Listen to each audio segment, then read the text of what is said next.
Capítulo 27. Los peces. Filocordados. Clases mixines. Cefalaspidomorfos, condrictios y osteíctios. ¿Qué es un pez? En el lenguaje común y de forma especial antiguamente, el término pez designaba a un abigarrado conjunto de animales acuáticos, sin límites ni definición precisa. Incluso los biólogos de tiempos pasados cayeron en este error.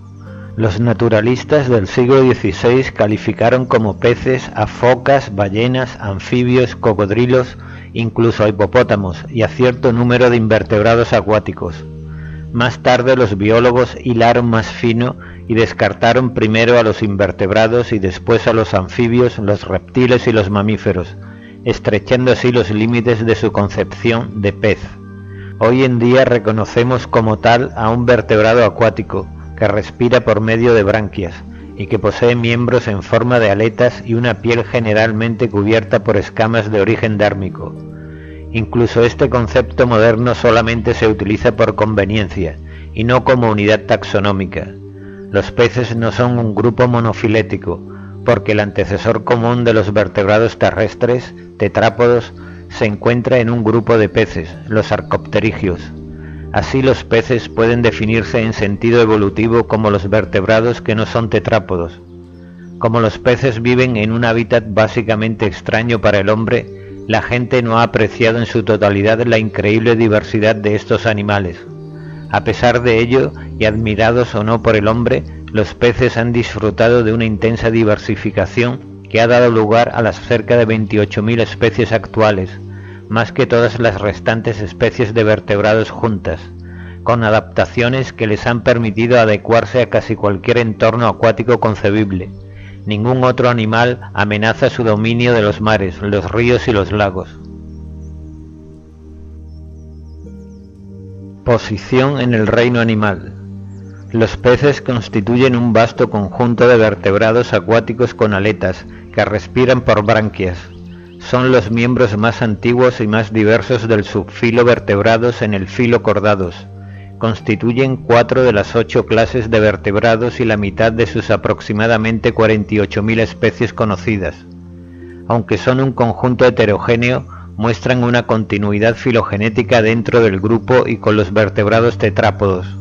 Los peces sin mandíbulas, mixines y lampreas, son las formas actuales que más se parecen a los ostracodermos acorazados que aparecieron en el período cámbrico de la era paleozoica. Los actuales peces mandibulados, tanto cartilaginosos como óseos, están relacionados filogenéticamente con los acantodios, un grupo de peces mandibulados contemporáneo de los placodermos de los períodos silúrico y devónico de la era paleozoica. Los vertebrados tetrápodos, los anfibios, los reptiles, las aves y los mamíferos se originaron de una línea de peces óseos, los arcopterigios, peces de aletas carnosas. La evolución de los peces significó la aparición de numerosos avances en la historia de los vertebrados. Aportaciones biológicas. 1. El patrón corporal básico de los vertebrados quedó establecido en el antecesor común de todos ellos. Lo más importante fue la evolución del tejido óseo celular y el primer endoesqueleto. La columna vertebral reemplazó a la notocorda como eje de soporte en los vertebrados adultos y proporcionó anclaje para el cráneo, la musculatura y las extremidades. 2. Con el encéfalo y la médula espinal encerrados y protegidos dentro del cráneo y la columna vertebral, los primitivos peces fueron los primeros animales que aislaron el sistema nervioso central del resto del cuerpo. Se desarrollaron órganos sensoriales especializados para el gusto, el olfato y el oído, con un cerebro tripartito. Otras innovaciones sensoriales son un oído interno con canales semicirculares, complejos sistemas de línea lateral y complicadas musculaturas oculares. 3. El desarrollo de mandíbulas con dientes permitió la captura de grandes presas móviles. Esto dio lugar a una carrera de armamento, depredador-presa, que constituyó uno de los principales elementos de la evolución de los vertebrados. 4. El desarrollo de aletas pectorales y pélvicas pares sujetas por las cinturas respectivas proporcionó una maniobrabilidad muy mejorada, además de constituir los precursores de las extremidades de los vertebrados tetrápodos. Y 5. Los peces desarrollaron las adaptaciones fisiológicas adecuadas que les permitieron invadir todos los tipos imaginables de hábitats acuáticos. El origen de los pulmones y la ingestión de aire en los primeros peces de aletas carnosas permitió una penetración limitada en hábitats semiterrestres y preparó la posterior invasión de la Tierra por los tetrápodos. La vida de un pez es producto de la forma de su cuerpo. Su dominio de los ríos, lagos y mares es consecuencia de las muchas formas en que los peces han armonizado su diseño con las propiedades físicas de su entorno. Suspendidos en un medio que es 800 veces más denso que el aire, una trucha o un mero pueden permanecer inmóviles, controlando su flotación neutra mediante la adición o extracción de aire de su vejiga natatoria, o pueden desplazarse rápidamente hacia adelante o hacia atrás usando sus aletas como frenos y timones. Con órganos altamente especializados para el intercambio de sales y agua, los peces óseos pueden mantener y controlar de forma muy precisa la composición de sus líquidos corporales. Sus branquias son el sistema respiratorio más eficaz del reino animal para extraer oxígeno de un medio que lo contiene en cantidad 20 veces menor que el aire.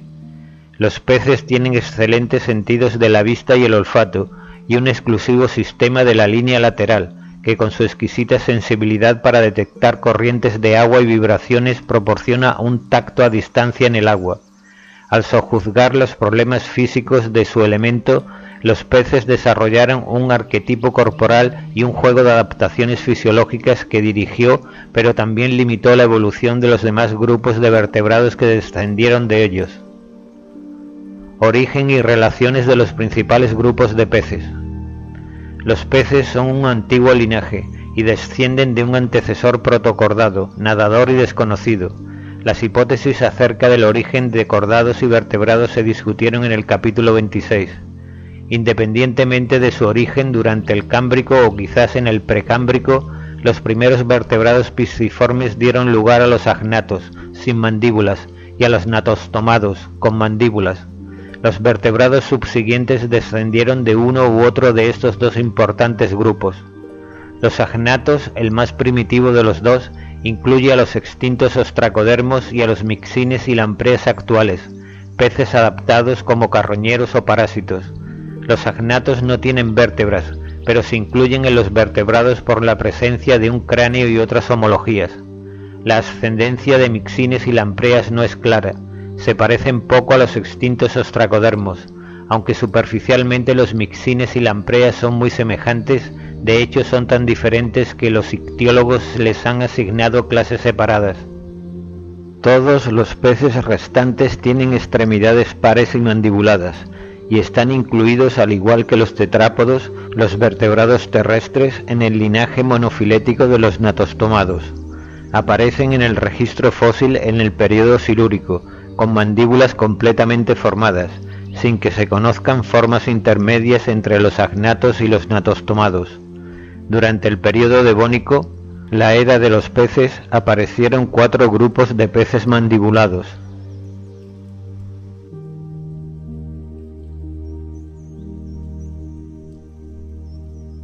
Uno de ellos, los placodermos, se extinguió sin descendientes en el período carbonífero que siguió al devónico. Un segundo grupo, los peces cartilaginosos de la clase condrictios, tiburones, rayas y quimeras, perdió la pesada armadura dérmica de los primeros peces mandibulados y adoptó el cartílago en vez del hueso para su esqueleto. La mayoría son depredadores activos, con un cuerpo escualiforme que ha cambiado muy poco a lo largo del tiempo. Como grupo, los tiburones y sus parientes florecieron durante los periodos devónico y carbonífero de la era paleozoica, pero declinaron peligrosamente, casi hasta la extinción al final del Paleozoico. Comenzaron a recuperarse a principios del Mesozoico y se estabilizaron en el modesto pero muy exitoso conjunto de los actuales tiburones. Los otros 2 grupos de peces natostomados, los acantodios y los peces óseos, estaban bien representados en el devónico.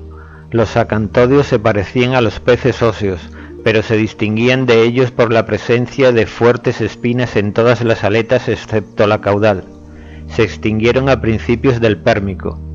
Aunque las afinidades de los acantodios son muy controvertidas, muchos autores creen que son el grupo hermano de los peces óseos. Clase Osteichthyos. Los peces dominantes en la actualidad.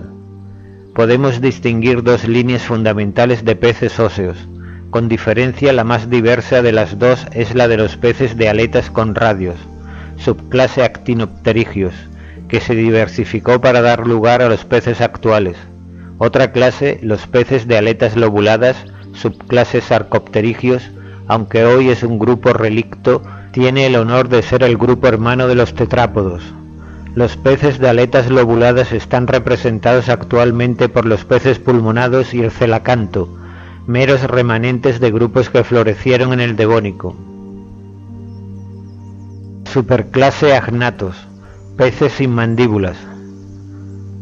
Los representantes actuales de los agnatos constituyen unas 84 especies divididas en dos clases, mixines con 43 especies y cefalospidomorfos, lampreas con 41 especies. Los miembros de ambos grupos carecen de mandíbulas, osificación interna, escamas y aletas pares, y ambos presentan aberturas branquiales en forma de poros y cuerpo anguiliforme. Sin embargo, en otros aspectos ambos grupos son morfológicamente muy diferentes. Los mixines son ciertamente los más primitivos, mientras que las lampreas exhiben muchos caracteres derivados que las sitúan más cerca de los peces evolucionados. Debido a estas diferencias, mixines y lampreas se han situado en clases de vertebrados independientes, lo que deja al grupo de los agnatos como un conjunto artificial de peces sin mandíbulas y de relaciones inciertas. Clase Mixines. Características de la clase Mixines. 1. Cuerpo delgado, anguiliforme, de sección circular, con la piel desnuda y con glándulas mucosas. 2. Sin apéndices pares ni aleta dorsal. La aleta caudal se extiende hacia adelante por el dorso. 3. Esqueleto fibroso y cartilaginoso, notocorda persistente. 4. Boca con dos filas de dientes eversibles. 5. Corazón con un atrio y un ventrículo, corazones accesorios en la región caudal, arcos aórticos en la región branquial. 6. 5 a 16 pares de branquias con un número variable de aberturas branquiales. 7. Riñón pronéfrico anterior y riñón mesonéfrico posterior independiente, marinos, fluidos corporales isosmóticos con el agua de mar. 8. Sistema digestivo sin estómago, sin válvula espiral ni cilios en el intestino. 9. Cordón nervioso dorsal con un cerebro diferenciado, sin cerebelo, 10 pares de nervios craneales, raíces nerviosas dorsal y ventral unidas. 10. Órganos sensoriales del gusto, olfato y oído, ojos degenerados, un par de canales semicirculares. Y 11. Sexos separados, ovarios y testículos en el mismo individuo, pero solamente uno de ellos es funcional, fecundación externa, huevos con mucho vitelo, sin estado larvario. Es este un grupo enteramente marino que se alimenta de peces muertos o moribundos, anélidos, moluscos y crustáceos. Por ello no son ni parásitos como las lampreas ni depredadores, sino carroñeros. Hay 43 especies conocidas de mixines, de las que la más conocida en Norteamérica es la del Atlántico, Mixine glutinosa, del griego mixa, viscoso, y el del Pacífico, Heptatretus touti, del griego hepta, 7, más tretos, perforado. Aunque casi completamente ciegos, los mixines resultan atraídos hacia la comida, especialmente peces muertos o moribundos, por sus desarrollados sentidos del olfato y el tacto. Se agarran a su presa mediante dos placas córneas y dentadas, que se pliegan como una pinza. Entonces extienden la lengua hacia adelante para arrancar pedazos de tejidos. Para hacer más fuerza, muchas veces el mixine hace un nudo consigo mismo en la cola y lo desliza hacia adelante a lo largo del cuerpo hasta que queda anclado con seguridad contra el flanco de su presa. Los mixines son famosos por su capacidad de producir enormes cantidades de moco viscoso, mediante glándulas especiales localizadas a lo largo del cuerpo. A pesar de otras características anatómicas y fisiológicas únicas de interés para los biólogos, los mixines tienen menos admiradores que cualquier otro grupo de peces. Su costumbre de morder y de penetrar por las branquias en los cuerpos de los peces atrapados en las redes no es del agrado de los pescadores. Entrando a través del ano o de las branquias, los mixines empiezan a comer el contenido del cuerpo, abandonando un saco de piel y huesos. Pero como los métodos de pesca han pasado del uso de redes flotantes, trasmayos y equipos de palangres a grandes y eficaces arrastres de puertas, los mixines han dejado de ser una plaga importante. Al entrar en contacto con el agua del mar, el fluido se vuelve tan viscoso que es virtualmente imposible agarrar el animal. A diferencia de cualquier otro vertebrado, los fluidos corporales de los mixines están en equilibrio osmótico con el agua de mar, como en la mayoría de los invertebrados. Los mixines presentan otras peculiaridades anatómicas y fisiológicas, como un sistema circulatorio a baja presión con 3 corazones accesorios además del corazón principal, situado por detrás de las branquias. La biología reproductora de los mixines es desde siempre un misterio, a pesar de la recompensa todavía sin reclamar que ofreció hace más de 100 años la Academia de Ciencias de Copenhague por información sobre los hábitos reproductores de este animal. Se sabe que aunque en un mismo animal se encuentran gónadas tanto masculinas como femeninas, solo una de ellas es funcional. Las hembras producen un pequeño número de huevos sorprendentemente grandes, con mucho vitelo y hasta 3 centímetros de diámetro. No existen estados larvarios y el desarrollo es directo. Clase Cephalaspidomorphos, Petromizontes, lampreas. Todas las lampreas del hemisferio norte pertenecen a la familia Petromizontidos, del griego petros, roca, más mizón, absorber. El nombre del grupo hace referencia a la costumbre de las lampreas de agarrarse a las piedras con su boca para sujetarse en una corriente. La destructiva lamprea marina, Petromizon marinus, se encuentra a ambos lados del océano Atlántico, en América y Europa, y puede alcanzar una longitud de 1 metro.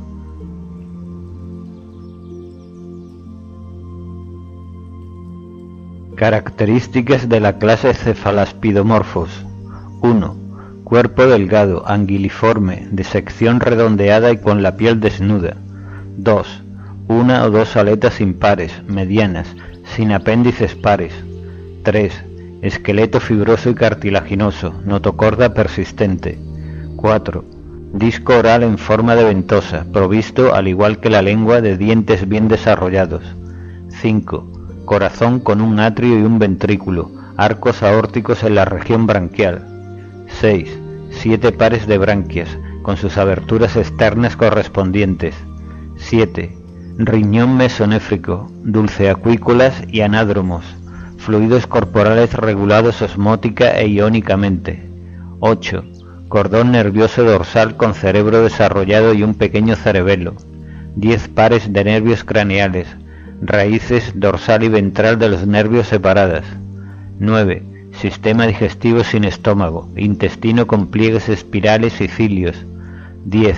Órganos de los sentidos del gusto, olfato y oído, ojos bien desarrollados en el adulto, 2 pares de canales semicirculares. Y 11. Sexos separados, gónadas simples sin conducto, fecundación externa, etapa larvaria, amnocete muy larga. Lampetra, del latín lambo, lamer, tiene también una amplia distribución en Norteamérica y Eurasia, y su tamaño oscila entre 15 y 60 centímetros de longitud. Hay 17 especies de lampreas en Norteamérica. Cerca de la mitad de estas pertenecen al tipo no parásito de arroyo, las otras son parásitas. El género Ictiomyzon, del griego ictios pez, más mizón absorber, que incluye 3 especies parásitas y 3 no parásitas, está restringido al este de Norteamérica, en cuya costa oeste la principal forma marina es la lampreta tridentatus. Todas las lampreas ascienden por ríos o corrientes de agua dulce para reproducirse. Las formas marinas son anádromas, del griego anádromos, correr hacia arriba. Esto significa que dejan el mar donde viven de adultos para remontar los ríos y corrientes de agua dulce para desovar. En Norteamérica todas las lampreas desovan en invierno o en primavera, pero algunas especies europeas se reproducen en otoño. Los machos comienzan la construcción del nido y son ayudados posteriormente por las hembras, utilizando sus discos orales para transportar piedras y guijarros así como poderosas contracciones del cuerpo para apartar desperdicios, forman una depresión oval.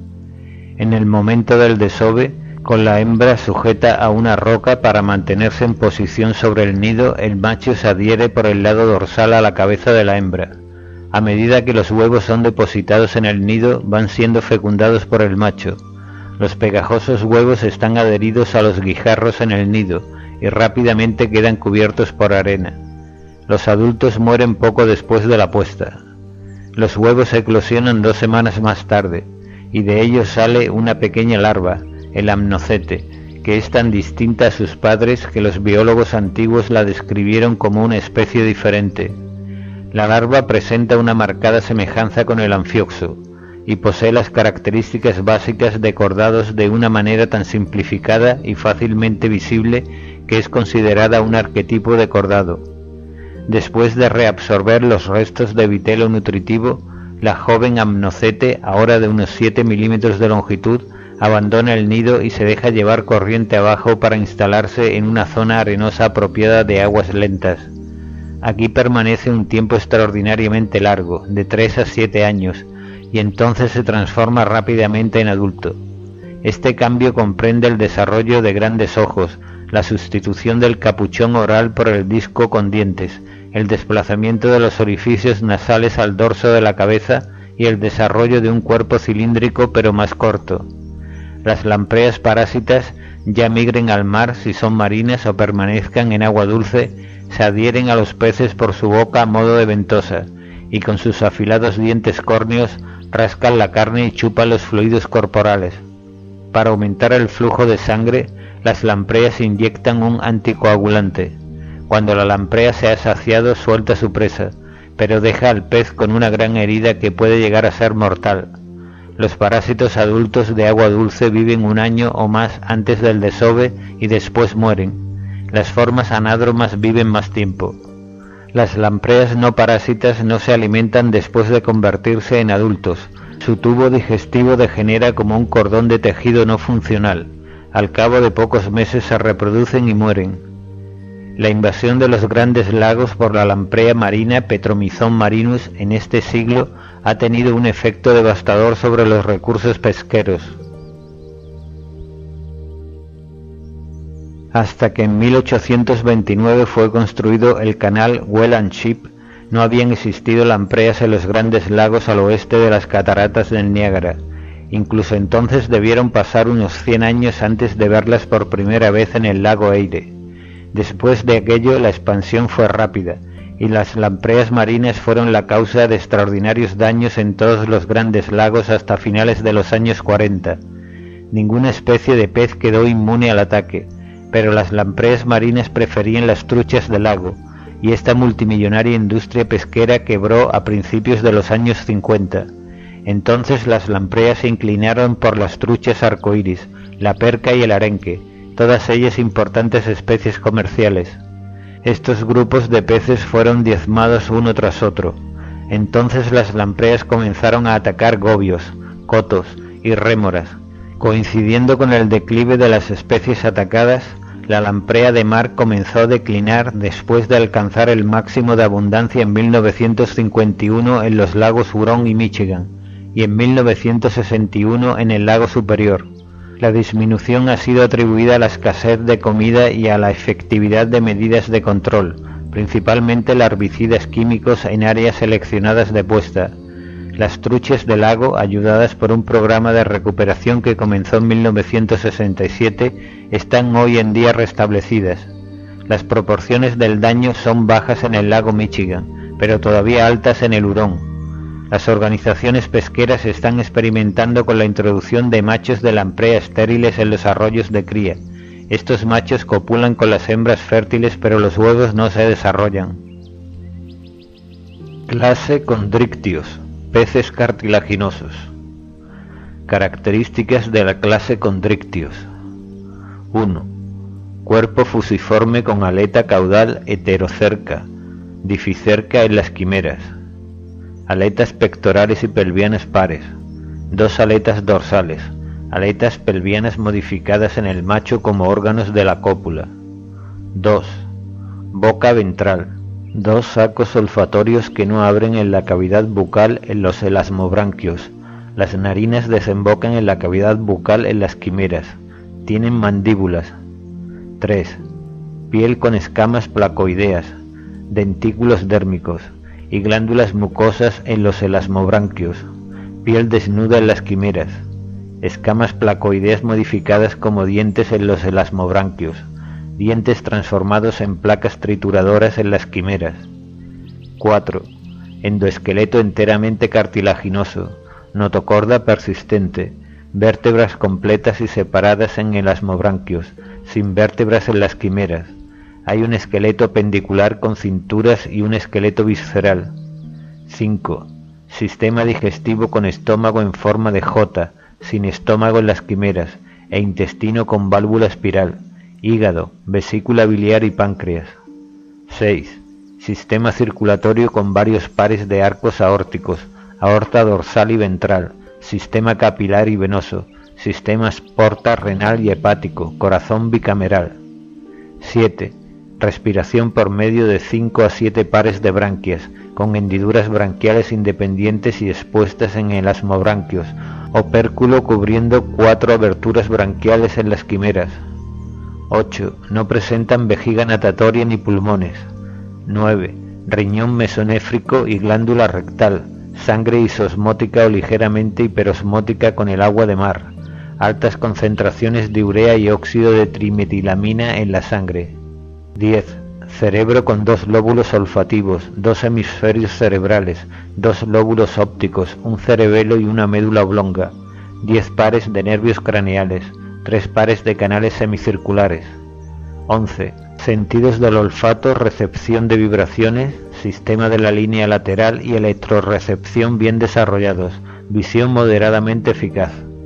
Y 12. Sexos separados, gónadas pares, los conductos de las gónadas abren en la cloaca, ovíparos, ovovivíparos o vivíparos, desarrollo directo, fecundación interna. Hay unas 80-50 especies vivientes en esta clase. Es un grupo antiguo, homogéneo y muy desarrollado, aunque son un conjunto mucho menos numeroso y menos diversificado que los peces óseos. La impresionante combinación de unos órganos sensoriales bien desarrollados, potentes mandíbulas, musculatura natatoria y hábitos depredadores les aseguran una posición ecológica firme en la comunidad acuática. Una de sus características distintivas es su esqueleto cartilaginoso. Excepto algunas calcificaciones aquí y allá, el hueso falta por completo en toda la clase, un curioso hecho evolutivo, ya que los condrictios derivan de unos antecesores que presentaban esqueleto óseo bien desarrollado. Casi todos los peces cartilaginosos son marinos, solo unas 25 especies viven en aguas dulces. Con la excepción de las ballenas, los tiburones son los mayores vertebrados vivientes. El tiburón más grande puede llegar a alcanzar los 15 metros de longitud. El tiburón lija, tan ampliamente estudiado en los laboratorios zoológicos, raramente supera el metro. Subclase elasmobranquios, tiburones, rayas y torpedos. Los elasmobranquios son carnívoros que localizan a su presa mediante su sistema de la línea lateral y grandes órganos olfativos. Su vista no está bien desarrollada. La fecundación es interna, una curiosa característica moderna en un grupo antiguo, y muchos tiburones han desarrollado modos de reproducción complejos. Algunos son vivíparos con periodos de gestación de hasta 2 años, el más largo entre los vertebrados. Hay 5 órdenes vivientes de elasmobranquios, con unas 815 especies. Los tiburones más conocidos pertenecen al orden Lamniformes, que incluye las tintoreras y jaquetones, Carcarinidae, en inglés Requiem Sharks, el tiburón gata, Gymnostoma cirratum, Sand Shark, del Atlántico tropical, el tiburón nodriza, llamado en inglés Nurse Shark, y también los tiburones martillo, familia Sphyrnidae, el tiburón ballena, Rhincodon typus, y el Cetorrhinus maximus, o peregrino. El orden Squaliformes comprende, entre otros, al tiburón lija, conocido de varias generaciones de estudiantes de anatomía comparada, los torpedos, el pez sierra y varios grupos de rayas, rayas eléctricas, pastinaca, águilas marinas, mantas y raya diablo pertenecen al orden Rayiformes. Se ha escrito mucho acerca de lo propensos que son los tiburones a atacar al hombre, tanto por los que exageran su ferocidad natural como por los que les califican de inofensivos. Es cierto que los tiburones son tímidos y cautos, como señalan los últimos, pero también es un hecho que algunos son peligrosos para el hombre. Hay numerosos ataques comprobados de Carcarodón, del griego carcaros, afilados, más odus, dientes. El gran tiburón blanco, comúnmente alcanza los 6 metros y a menudo es más largo. El marrajo, mako shark, del género Isurus, del griego is, igual, más ouros, cola. El tiburón tigre, galeocerdo, del griego galeos, tiburón, más cerdo, zorro. Y del tiburón martillo, esfirna, del griego esfira, martillo.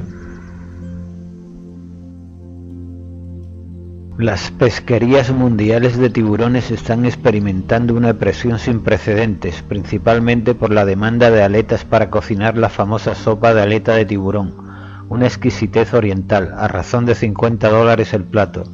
Las poblaciones de tiburones costeros han disminuido tan rápidamente que el comercio de aletas va a prohibirse en los Estados Unidos. Además, otros países están estableciendo cuotas para proteger las poblaciones de tiburones. Incluso en la Reserva de Recursos Marinos de las Islas Galápagos, uno de los lugares más salvajes del mundo, se ha matado ilegalmente decenas de miles de tiburones con destino al mercado asiático, y tal pesca ilegal continúa en la actualidad, a la amenaza de colapso que la industria tiburonera mundial contribuye en largo tiempo que la mayoría de los tiburones tardan en alcanzar la madurez sexual, algunas especies hasta 15 años. La mayoría de los accidentes con tiburones han ocurrido en las aguas cálidas y tropicales de la región australiana. Forma y función. Aunque para la mayoría de las gentes los tiburones tienen una apariencia siniestra y una reputación espantosa, se cuentan al mismo tiempo entre los más elegantes y gráciles de todos los peces. El cuerpo de un tiburón, tal como el de la pintarroja o lija, es fusiforme, ahusado. Por delante de la boca ventral presenta un rostro afilado. El extremo posterior de la columna vertebral se eleva para formar la cola heterocerca. El juego de aletas consta de 2 pares, pectorales y pelvianas, sostenidas por los esqueletos apendiculares, 2 aletas impares dorsales, cada una con una espina en squalus, del latín una clase de pez marino, y una aleta caudal impar. La musola, mustelus, del latín mustela, comadreja, presenta una aleta anal impar. En el macho, la parte central de las aletas pelvianas está modificada para formar un órgano de la cópula, usado en el apareamiento. Los orificios nasales, bolsas ciegas, son pares, ventrales y anteriores respecto a la boca. Los ojos laterales carecen de párpados, y detrás de cada ojo hay un espiráculo, resto de la primera hendidura branquial. Por delante de cada aleta pectoral presentan 5 hendiduras branquiales. El duro y correoso tegumento está cubierto por escamas placoideas, dispuestas para reducir la turbulencia del flujo del agua sobre la superficie corporal durante la natación. Los tiburones están bien preparados para su vida depredadora. Su vista es menos aguda que la de la mayor parte de los peces óseos, pero esto está más que compensado por un afinado sentido del olfato, que utilizan para guiarse hacia el alimento. El sistema de la línea lateral, bien desarrollado, les sirve como un detector a distancia en el agua para la localización de objetos y animales en movimiento, depredadores, presas y congéneres. Está compuesto por un sistema canalicular que se extiende a lo largo del cuerpo y sobre la cabeza. En su interior se encuentran órganos receptores especiales, neuromastos, que son extremadamente sensibles a las vibraciones y corrientes de agua. Los tiburones pueden detectar y dirigir su ataque a presas localizadas en la arena, mediante la recepción de los campos eléctricos que hay en torno de todos los animales. Los receptores, las ampollas de Lorenzini, están localizados en la cabeza del tiburón.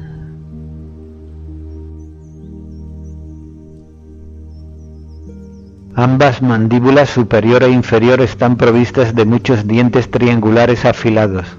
La fila de dientes funcionales en el borde de la mandíbula tiene detrás otras hileras de dientes en crecimiento, que reemplazan a los que se pierden a lo largo de la vida del tiburón.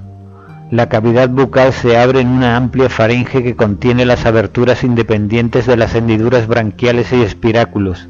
Un corto y ancho esófago corre hacia un estómago en forma de J. El hígado y el páncreas se abren en el corto y recto intestino, que contiene la exclusiva válvula espiral para retardar el paso del alimento y aumentar la superficie absorbente. La glándula rectal, unida al corto recto, segrega un fluido incoloro que contiene una alta concentración de cloruro sódico. Ayuda al riñón mesonéfrico en la regulación de la concentración de sal en la sangre. Las cámaras del corazón están dispuestas una a continuación de la otra, y el sistema circulatorio es básicamente el mismo que el de los otros vertebrados con branquias. Todos los peces cartilaginosos tienen fecundación interna, pero la dependencia que el embrión tiene de la madre es muy variable. Muchos elasmobranquios ponen grandes huevos, cargados de vitelo, inmediatamente después de la fecundación. Son los ovíparos. Algunos tiburones y rayas ovíparos depositan sus huevos en una cápsula córnea, llamada vulgarmente monedero de sirena, a menudo provista de zarcillos que se enrollan sobre el primer objeto firme que tocan, de forma parecida a como lo hace una parra. El embrión se nutre del vitelo durante un periodo prolongado, de 6 a 9 meses en algunos, hasta 2 años en ciertas especies, antes de nacer como una réplica en miniatura del adulto. Sin embargo, muchos tiburones retienen a los embriones en el tracto genital de la madre durante mucho tiempo. Algunas especies son ovovivíparas y retienen al embrión en desarrollo en el oviducto mientras se nutre de su saco vitelino hasta que nace. Incluso hay otras especies auténticamente vivíparas, en las que se desarrolla una placenta a través de la cual el embrión recibe nutrientes de la corriente sanguínea materna. La evolución de esta retención prolongada de los embriones en muchos elasmobranquios fue una innovación importante que contribuyó al éxito evolutivo de estos peces. Sin embargo, e independientemente de la relación con la madre, una vez que se ha puesto el huevo o ha nacido la cría, termina todo cuidado parental. Los elasmobranquios han desarrollado una solución interesante al problema fisiológico de vivir en un medio salino hiperosmótico. Para evitar la pérdida de agua por ósmosis, los elasmobranquios retienen los metabolitos nitrogenados, especialmente urea y óxido de trimetilamina, en la sangre.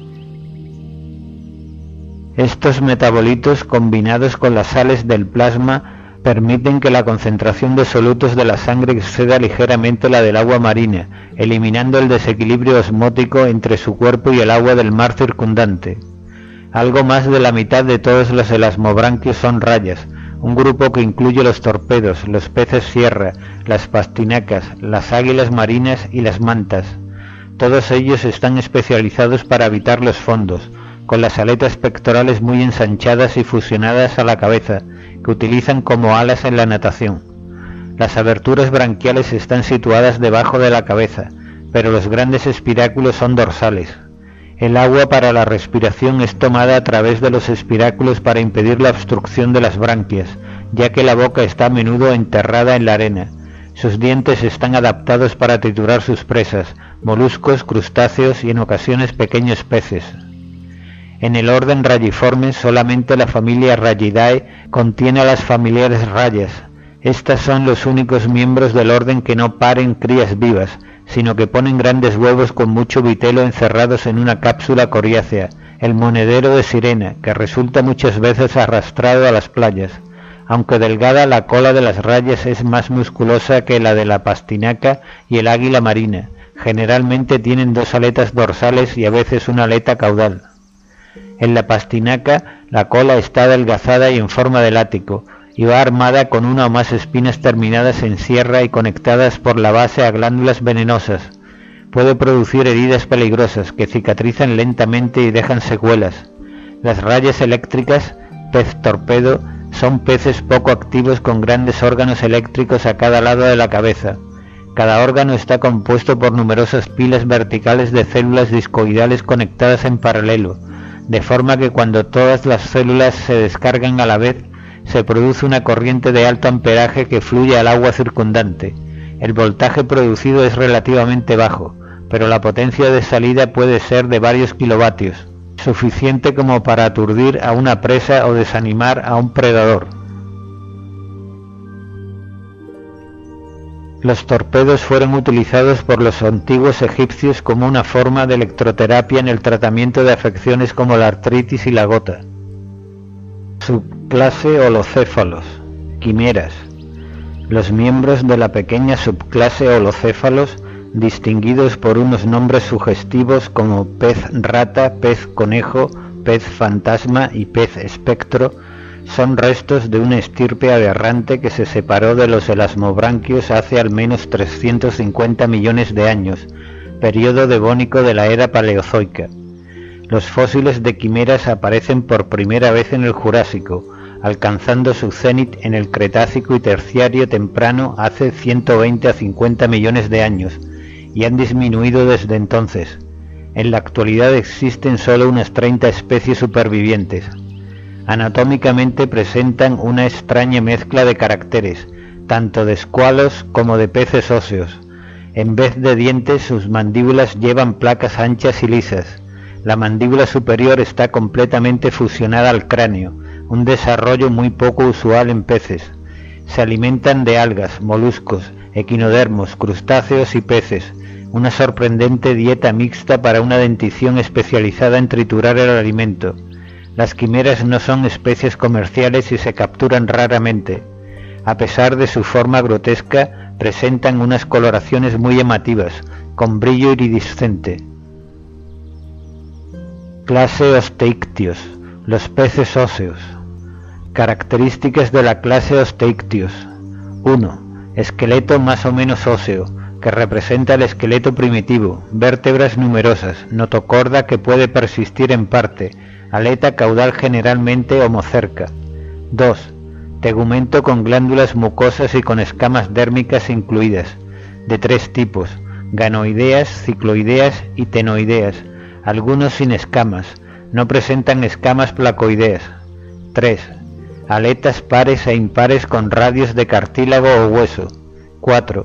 Boca terminal con muchos dientes, algunos sin dientes, con mandíbulas, sacos olfativos pares que pueden abrirse o no en la boca. 5. Respiración por branquias soportadas por arcos branquiales óseos y cubiertas por un opérculo común. 6. A menudo con vejiga natatoria con o sin conducto conectado a la faringe. 7. Circulación que consta de un corazón bicameral, sistemas arterial y venoso y generalmente 4 pares de arcos aórticos. La sangre contiene eritrocitos nucleados. 8. Sistema nervioso cuyo encéfalo comprende pequeños lóbulos olfatorios y cerebro, grandes lóbulos ópticos y cerebelo, 10 pares de nervios craneales, 3 pares de canales semicirculares. Y 9. Sexos separados, en algunos inversión sexual, gónadas pares, fecundación generalmente externa, formas larvarias que pueden diferir mucho de los adultos. Origen, evolución y diversidad. Los peces óseos, el taxón mayor y más diverso de todos los vertebrados, se originó a finales del Silúrico, hace aproximadamente 410 millones de años. Detalles estructurales de la cabeza de los primeros fósiles completos de peces óseos indican que probablemente descendieron de un antecesor compartido con los acantodios. Hacia la mitad del período devónico, los peces óseos se habían diversificado extensamente, con adaptaciones que los adecuaron para todos los hábitats acuáticos, excepto para los más inhóspitos. Los primeros peces óseos tenían un opérculo sobre las hendiduras branquiales, formado por placas óseas unidas al primer arco branquial. Esta estructura mejoró la eficacia de la respiración, porque la rotación hacia afuera del opérculo creaba una presión negativa de forma que el agua era arrastrada a través de las branquias, además de ser impulsada por la bomba bucal. Estos primeros peces óseos también tenían un par de pulmones, que servían como estructuras respiratorias accesorias. El patrón de las aletas de los peces óseos se estableció en esta época, con 2 juegos de aletas pares situadas ventralmente, aletas pectorales anteriores y aletas pelvianas posteriores y más pequeñas. Estaban sujetas a cinturas pectorales y pelvianas embutidas en la musculatura corporal. También presentaban 1 o 2 aletas dorsales medianas y una aleta anal ventral. Este esquema persiste en los peces óseos actuales. Ciertas adaptaciones clave de los peces óseos contribuyeron a su radiación. Una manifestación obvia de su adaptabilidad es la gran diversidad de formas corporales que aparecen en los peces actuales. La progresiva especialización de la estructura de las mandíbulas y de los mecanismos de alimentación es otro carácter clave en su evolución. Los peces óseos tienen altos niveles de actividad,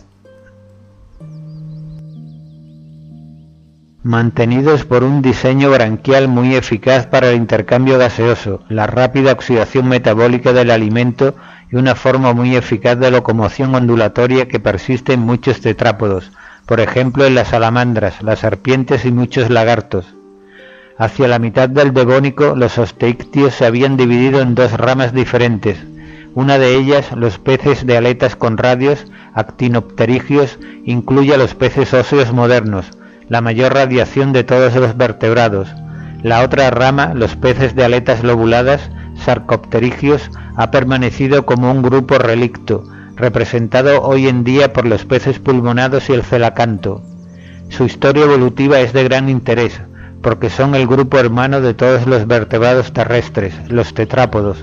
Aunque el nombre osteíctios significa peces óseos, la presencia de hueso no es un carácter exclusivo del grupo. Muchos peces del Paleozoico que precedieron a los osteíctios poseían hueso, mientras que algunos peces óseos actuales, como los esturiones por ejemplo, tienen mucho más cartílago que hueso en sus esqueletos. Sin embargo, todos los peces óseos evolucionados tienen esqueletos exclusivamente óseos. Clasificación de la clase Osteíctios. Clase Osteíctios, peces óseos.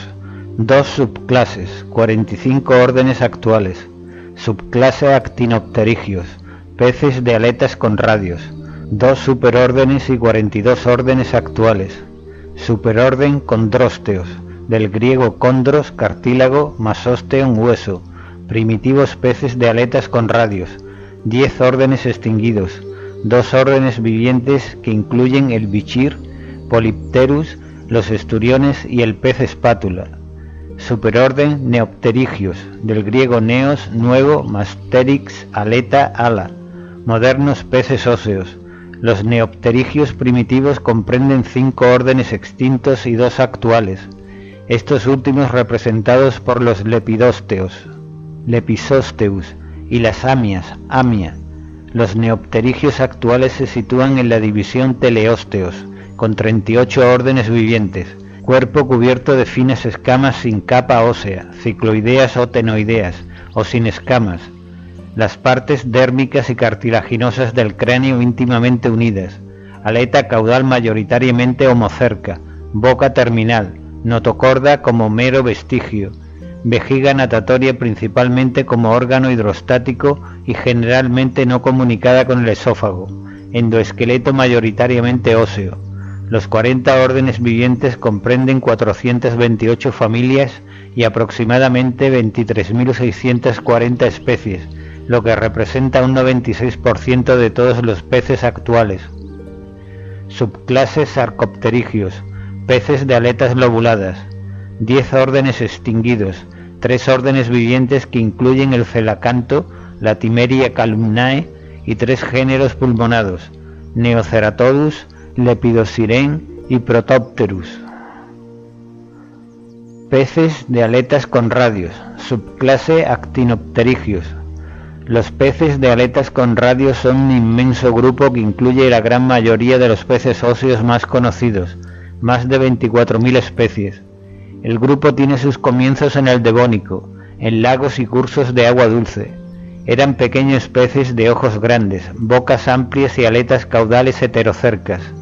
Estos primeros peces con aletas radiadas, conocidos en el registro fósil como paleoníscidos, estaban encerrados en una armadura ósea de fuertes escamas ganoideas. Tenían aletas con numerosos radios esqueléticos movidos unitariamente por músculos de la pared del cuerpo y presentaban pulmones y branquias funcionales. Eran completamente diferentes de sus contemporáneos de agua dulce, los crossopterigios y peces pulmonados, con los que compartían los ríos y pantanos del Devónico. De estos primeros actinopterigios surgieron dos grupos principales. El grupo más primitivo son los condrósteos, del griego condros, cartílago, más osteon, hueso. representados hoy por los esturiones de agua dulce y anádromos, y los peces espátula y el bichir, Polypterus, del griego poli, muchos, más pteros, alas, de los ríos africanos. Polypterus es un relicto interesante, con una vejiga natatoria que funciona como un pulmón y con muchas otras características primitivas. Recuerda a un paleonístido primitivo más que cualquier descendiente vivo. No hay una explicación satisfactoria para la supervivencia de ciertos peces como este y el celacanto, la timeria, cuando todos sus parientes perecieron hace millones de años. Un segundo gran grupo de peces con aletas con radios que surgieron de los paleonístidos fueron los neopterigios, del griego neos, nuevo, más pterix, ala o aleta. Los neopterigios aparecieron al final del Pérmico y se extendieron profusamente durante el Mesozoico. A lo largo del Mesozoico, una línea dio lugar a una radiación secundaria que condujo a los modernos peces óseos, los teleósteos. Hay solo dos géneros vivientes, el amia, del griego, nombre de pez semejante al atún, de aguas poco profundas y con abundantes algas de los grandes lagos y del valle del Mississippi, y Lepisosteus, del griego lepidos, escama, más osteon, óseo, del este y el sur de Norteamérica. Las 7 especies de lepidósteos son grandes depredadores, con cuerpos y mandíbulas alargados.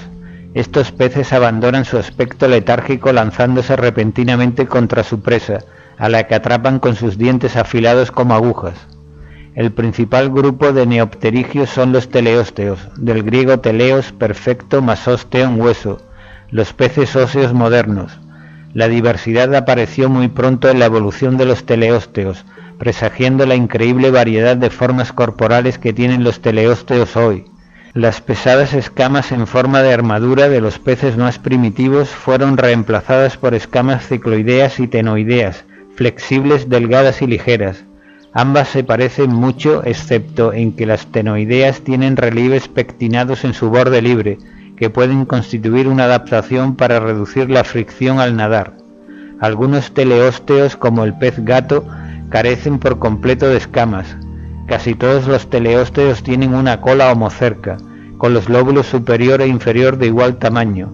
Algunos cambios en la suspensión mandibular y en los huesos de los lados de la cabeza proporcionaron a los teleósteos una cavidad bucal expansible y muy móvil, lo que permitió la evolución de una gran variedad de mecanismos alimentarios.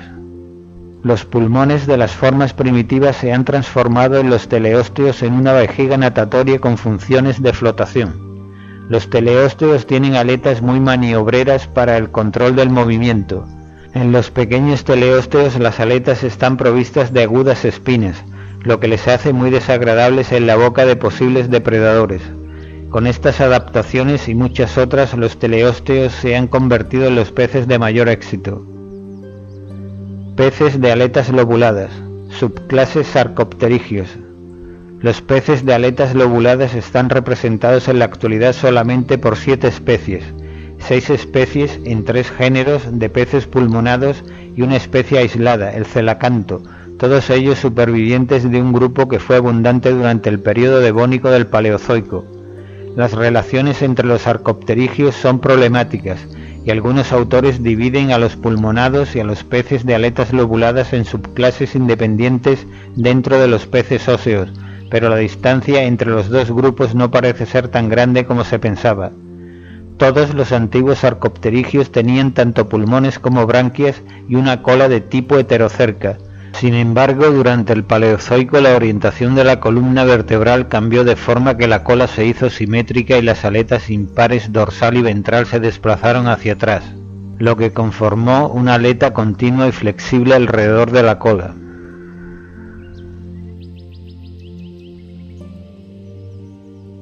Este tipo de cola se llama dificerca. Las fuertes y carnosas aletas lobuladas pares, pectorales y pelvianas de los sarcopterigios pudieron muy bien utilizarse como 4 patas para trasladarse sobre el fondo. Tenían mandíbulas poderosas y su piel estaba cubierta con fuertes escamas, formadas por un material semejante a la dentina, llamado cosmina, recubierto por una delgada capa de esmalte. De los 3 géneros supervivientes, el menos especializado es Neoceratodus, del griego neos, nuevo, keratos, córneo, más odes, forma, pez pulmonado australiano actual que puede alcanzar una longitud de 1,5 metros.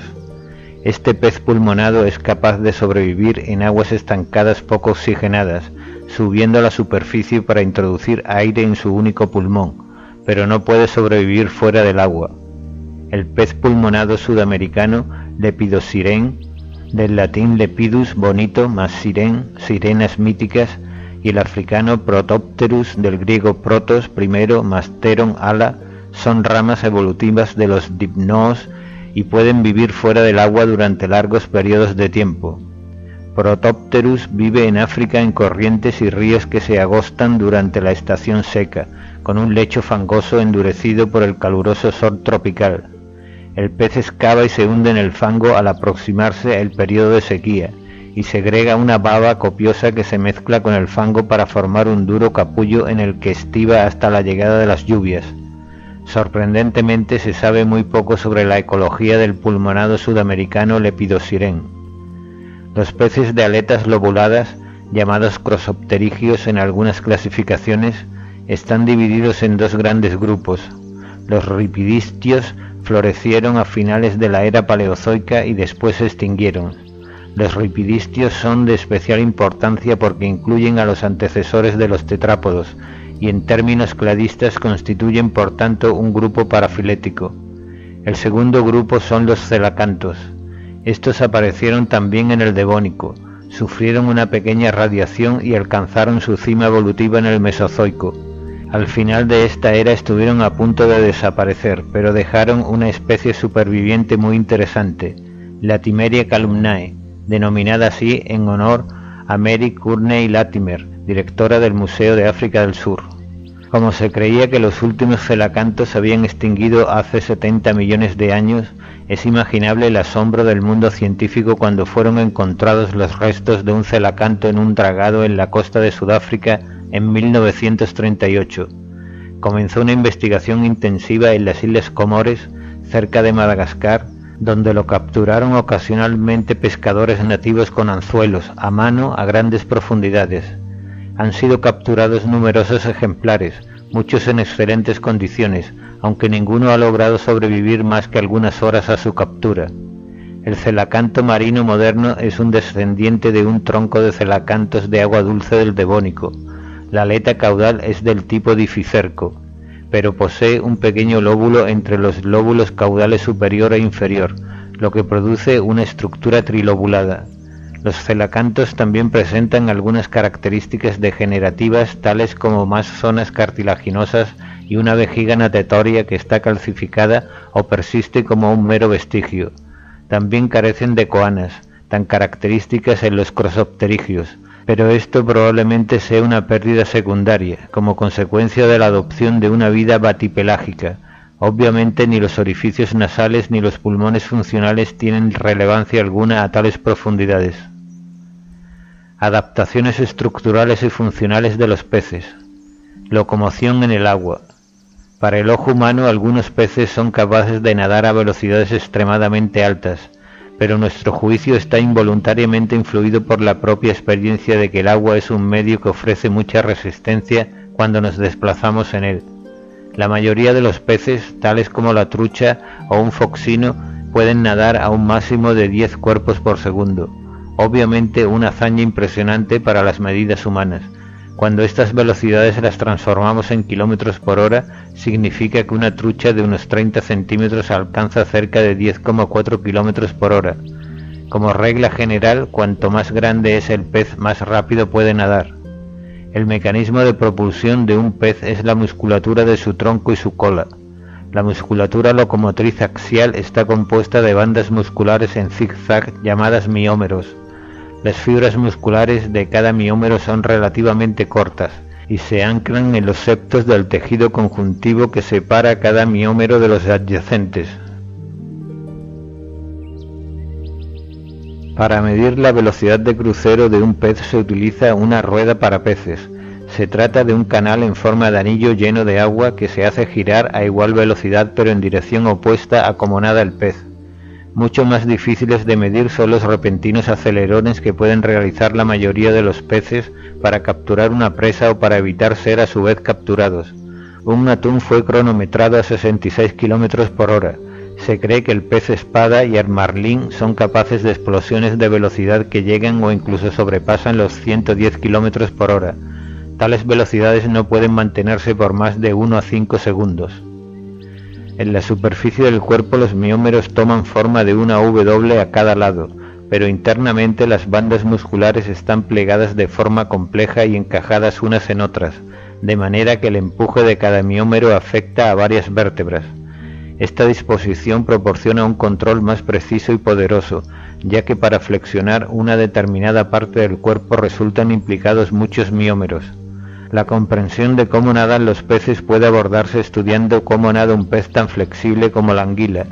El movimiento es un serpenteo, no muy diferente al de una culebra, con ondas de contracción que se desplazan hacia atrás a lo largo del cuerpo por contracciones alternativas de los miotomos de cada lado. El extremo anterior del animal se curva menos que el posterior, por lo que cada ondulación aumenta en amplitud a medida que recorre el cuerpo. Mientras que las ondulaciones se desplazan hacia atrás, la curvatura del cuerpo presiona lateralmente contra el agua, provocando oblicuamente una fuerza de reacción dirigida hacia adelante. Esta fuerza consta de dos componentes: la fuerza de empuje, utilizada para vencer la resistencia al avance y propulsar al pez hacia adelante, y una fuerza lateral que tiende a desviar la cabeza del pez en la misma dirección que la cola. Este movimiento de la cabeza de un lado a otro es muy patente en una anguila o un tiburón cuando nadan, pero muchos peces tienen una cabeza rígida y grande con bastante superficie de resistencia para hacer mínimo este cabeceo. El movimiento de una anguila es relativamente eficaz a bajas velocidades, pero la forma de su cuerpo genera mucha resistencia de rozamiento en una natación rápida. Los peces que nadan rápidamente, como la trucha, son menos flexibles y limitan las ondulaciones del cuerpo fundamentalmente a la región caudal. La fuerza muscular generada en la gran masa muscular anterior es transferida a través de los tendones al pedúnculo caudal, relativamente poco musculoso, donde se genera el empuje. Esta forma de natación alcanza su máximo desarrollo en los atunes, cuyos cuerpos no se flexionan. Virtualmente todo el empuje deriva de los potentes golpes de la aleta caudal. Muchos peces marinos veloces como el pez vela, Istiophorus, el pez espada o emperador, Sifias, la seriola, Seriola zonata y el Quaparucu, Acancecibium solanderi, de gran envergadura, tienen aletas caudales con amplio barrido, de forma muy semejante a la de una hoz. Estas aletas son la contrapartida acuática de la relación anchura/longitud de ala de las aves más veloces. La natación es el sistema de locomoción animal más económico, principalmente porque los animales acuáticos están perfectamente sostenidos por su medio y necesitan gastar poca energía para vencer la fuerza de la gravedad. Si comparamos el coste energético por kilogramo de peso de un desplazamiento de 1 kilómetro en diferentes formas de locomoción, encontramos que es de 0,39 kilocalorías para un salmón nadando, 1,45 para una gaviota volando y 5,43 para una ardilla corriendo. Sin embargo, un problema biológico sin resolver es comprender cómo los peces y los mamíferos acuáticos son capaces de moverse en el agua sin crear casi ninguna turbulencia. El secreto reside en la forma en que los animales acuáticos cimbrean sus cuerpos y aletas para nadar y en las propiedades de la superficie corporal que reducen la fricción. Flotación neutra y la vejiga natatoria. Todos los peces son ligeramente más pesados que el agua porque sus esqueletos y otros tejidos contienen elementos pesados que existen en el agua solo en muy pequeñas cantidades. Para evitar hundirse, los tiburones deben estar siempre en movimiento. La cola asimétrica heterocerca de un tiburón proporciona la sustentación caudal necesaria durante la natación, y la amplia superficie de la cabeza y de las aplanadas aletas pectorales actúan a modo de alerones para mantener elevada la cabeza. A la flotación de los tiburones contribuye también el que sus hígados contengan un hidrocarburo especial llamado escualeno, que tiene una densidad de solo 0,86. El hígado, por tanto, actúa como un gran saco oleoso de flotación que ayuda a compensar el pesado cuerpo del tiburón. Con mucho, el mecanismo de flotación más eficaz es un espacio repleto de gas. La vejiga natatoria sirve para este propósito en los peces óseos. Se originó a partir de los pulmones pares de los peces óseos primitivos del Devónico. Los pulmones eran probablemente una característica omnipresente en todos los peces óseos de agua dulce en el Devónico, cuando, como hemos visto, la alternancia de climas secos y húmedos habría hecho que esta estructura respiratoria accesoria fuera esencial para la vida. Las vejigas natatorias existen en la mayoría de los peces pelágicos, pero faltan en los atunes, en la mayoría de los peces abisales y en las formas bentónicas, como los lenguados y las platijas.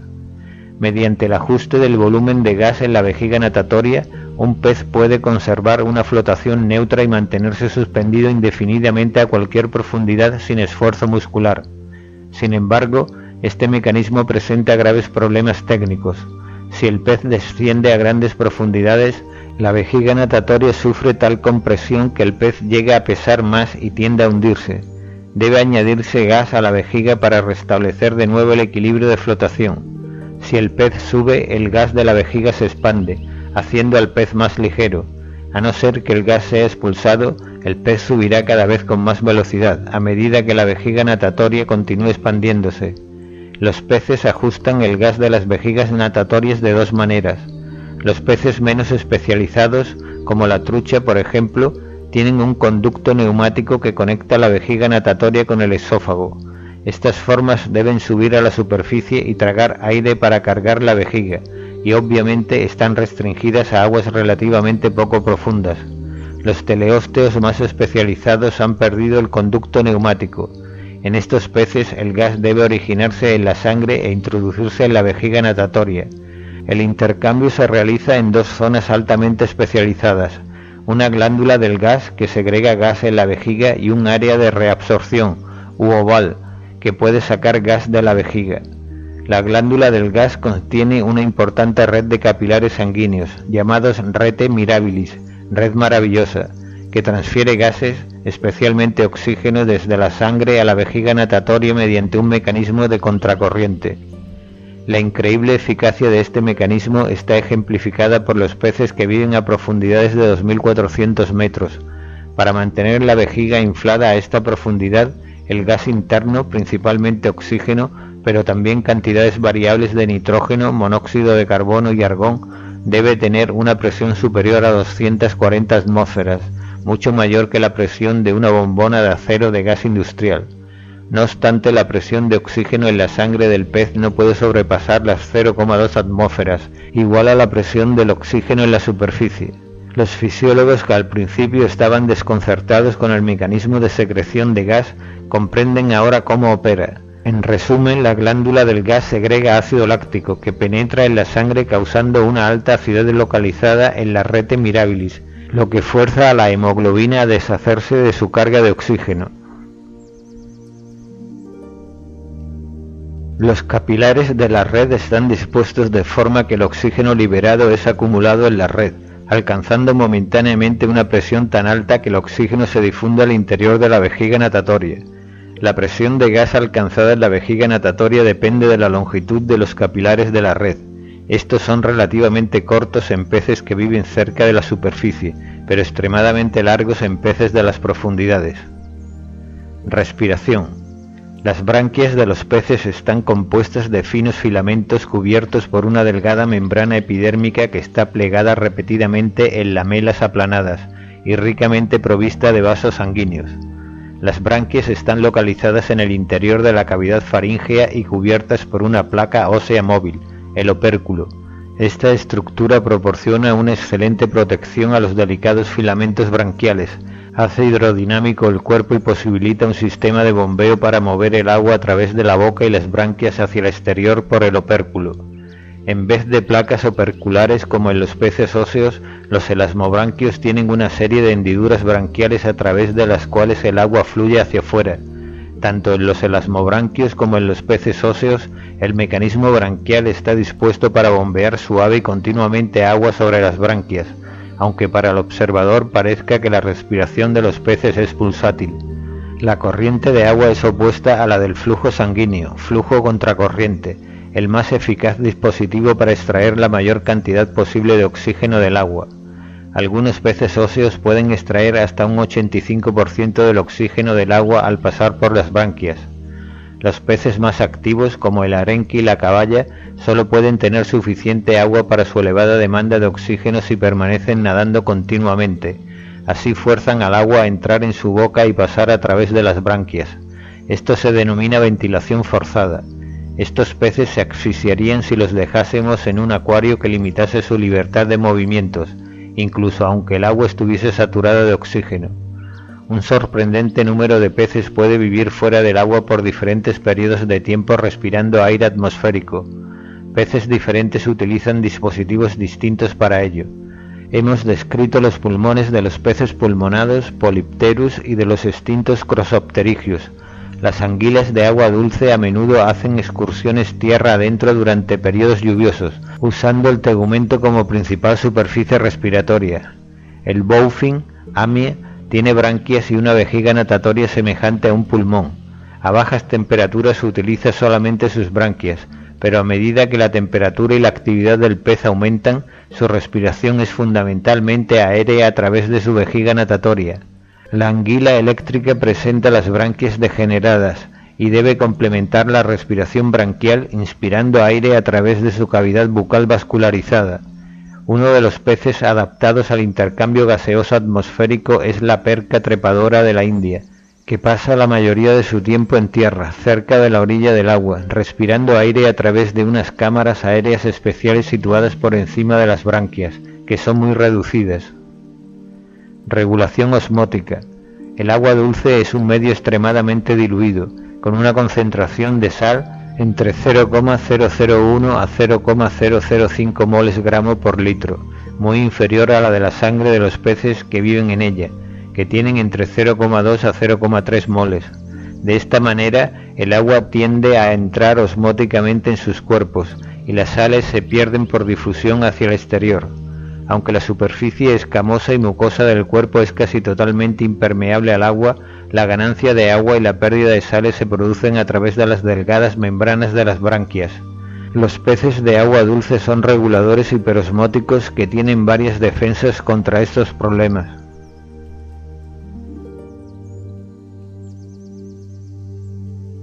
Primero, el exceso de agua es bombeado al exterior por medio del riñón mesonéfrico, que es capaz de formar una orina muy diluida. Segundo, células absorbentes de sales especiales localizadas en el epitelio de las branquias transportan activamente iones, principalmente sodio y cloruro, desde el agua a la sangre. Esto, junto con la sal presente en la comida de los peces, reemplaza las sales perdidas por difusión. Estos mecanismos son tan eficaces que un pez de agua dulce invierte solo una pequeña parte de su gasto energético total para mantener su equilibrio osmótico. Aproximadamente el 90% de los peces óseos están restringidos a hábitats de aguas dulces o marinas, ya que no son capaces de regularse osmóticamente en un hábitat no habitual. La mayoría de los peces dulceacuícolas mueren rápidamente si se les coloca en agua de mar, como igualmente ocurrirá con los peces marinos dejados en agua dulce. Sin embargo, cerca del 10% de los teleósteos pueden ir y venir entre los dos hábitats. Estos peces eurialinos, del griego euris amplio más als, sal, son de los dos tipos: los que viven en estuarios o en ciertas áreas intermareales donde la salinidad fluctúa a lo largo del día, y aquellos como el salmón y la anguila que pasan parte de su ciclo vital en el mar y parte en aguas dulces. Los peces óseos marinos son reguladores hipoosmóticos, que se encuentran con un conjunto de problemas completamente diferentes. Al tener una concentración salina mucho más baja, de 0,3 a 0,4 mol, que el agua marina circundante, alrededor de 1 molar, tienden a perder agua y ganar sales. Los peces teleósteos marinos casi literalmente corren el riesgo de deshidratarse, como un mamífero sin agua en un desierto. Los peces óseos marinos, como sus parientes de agua dulce, han desarrollado un conjunto apropiado de defensas. Para compensar la pérdida de agua, los teleósteos beben agua de mar. Aunque este comportamiento obviamente les proporciona el agua necesaria, está acompañado desgraciadamente de una gran cantidad de sal innecesaria. Esta sal se elimina de dos maneras. 1. Los iones principales, sodio, cloruro y potasio, son transportados por la sangre hasta las branquias, donde son segregados al exterior por células especiales secretoras de sales. Y 2. Los iones restantes, mayoritariamente iones bivalentes como el magnesio, sulfato y calcio, quedan en el intestino y son expulsados con las heces. De cualquier manera, una pequeña pero significativa fracción de estas sales bivalentes residuales, de un 10 a un 40% del total, traspasa la mucosa intestinal y entra en la corriente sanguínea. Estos iones son excretados por el riñón. A diferencia del riñón de los peces de agua dulce, que forman su orina por la secuencia normal de filtración-reabsorción típica de la mayoría de los riñones de los vertebrados, los riñones de los peces marinos excretan iones bivalentes por secreción tubular. Puesto que el filtrado, si lo hay, es muy pequeño, el glomérulo ha perdido su importancia y desaparece en algunos teleósteos marinos. Los peces aguja y los rapes son ejemplos de peces marinos aglomerulares. Comportamiento trófico. Para cualquier pez, la alimentación es una de las principales actividades de la vida diaria. Aunque muchos pescadores faltos de suerte jurarían lo contrario, el hecho es que un pez invierte más tiempo y energía en comer o buscar comida que en ninguna otra actividad. A lo largo de la evolución de los peces ha habido una implacable presión selectiva hacia aquellas adaptaciones que permitan a un pez situarse en el lado más favorable del lema comer o ser comido. Ciertamente el hecho más relevante fue la evolución de las mandíbulas. Los que las poseían se liberaron de una existencia parásita o de alimentarse como detritívoros, del fango, y pudieron adoptar un modo de vida depredador. Lograr medios para capturar presas más grandes requiere músculos más fuertes, movimientos más ágiles, mayor equilibrio y adquisición de sentidos especiales. El comportamiento trófico conforma al pez más que cualquier otro aspecto de su género de vida. La mayoría de los peces son carnívoros que atacan a todo tipo de animales, desde zooplancton y larvas de insectos hasta grandes vertebrados. Algunos peces marinos de las profundidades son capaces de comerse víctimas de casi 2 veces su tamaño, una adaptación para la supervivencia en un mundo donde las presas son escasas. Los actinopterigios más evolucionados no pueden masticar su comida como nosotros, ya que haciéndolo bloquearían la corriente de agua a través de las branquias. De cualquier forma, algunos como la morena tienen dientes molariformes en las mandíbulas para triturar sus presas, que pueden ser crustáceos de cuerpos duros. Otros utilizan fuertes dientes faríngeos para triturar el alimento. La mayoría de los carnívoros casi invariablemente tragan a sus víctimas enteras, utilizando dientes agudos en las mandíbulas y sobre las paredes de la boca para atrapar la presa. La incomprensibilidad del agua hace la tarea más fácil a algunos depredadores con bocas grandes. Cuando la boca está abierta se crea una presión negativa que absorbe la víctima hacia el interior. Un segundo grupo de peces son herbívoros y se alimentan de fanerógamas acuáticas, algas y otros vegetales. Aunque los herbívoros son poco numerosos, son intermediarios fundamentales en la cadena trófica, especialmente en corrientes de agua dulce, lagos y charcas que contienen muy poco plancton.